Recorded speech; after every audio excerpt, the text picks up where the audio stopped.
Hold the Line is a tower defense game created using Spear 1.6, a freely available program for creating RPGs, but due to how versatile the program is, you can create a game from just about any genre. With that being said, Hold the Line is probably the worst freely available tower defense game I've ever played. Though if you want to understand why this game is so bad, then please stick around for a few more minutes. Hold the Line follows a few of the usual staples of a tower defense game, such as having multiple turrets, different level layouts, and upgradable turrets, but where it falls apart is in terms of difficulty and intensity.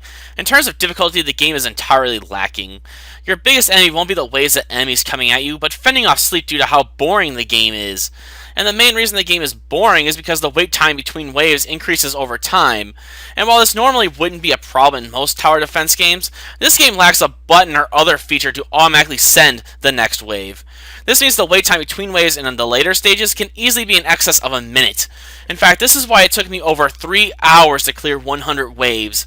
In order to defeat the maximum wave size of 200, you'd have to play the game for over 8 hours. 8 hours!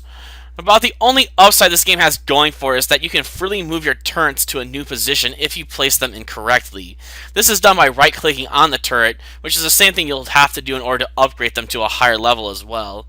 On the downside, all the turrets in this game only do damage, so there aren't any turrets that inflict negative stats effects like slow or poison on their targets, which is a major downside in my opinion since it decreases the amount of actual strategy you need to play this game and makes it all about doling out the pain as quickly and efficiently as possible for the lowest amount of cash.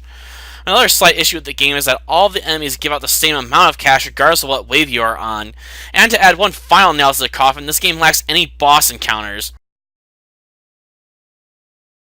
Visually and sound-wise, the game is a throwback to the NES/SNES era, but that was to be expected due to the limitations of Spear.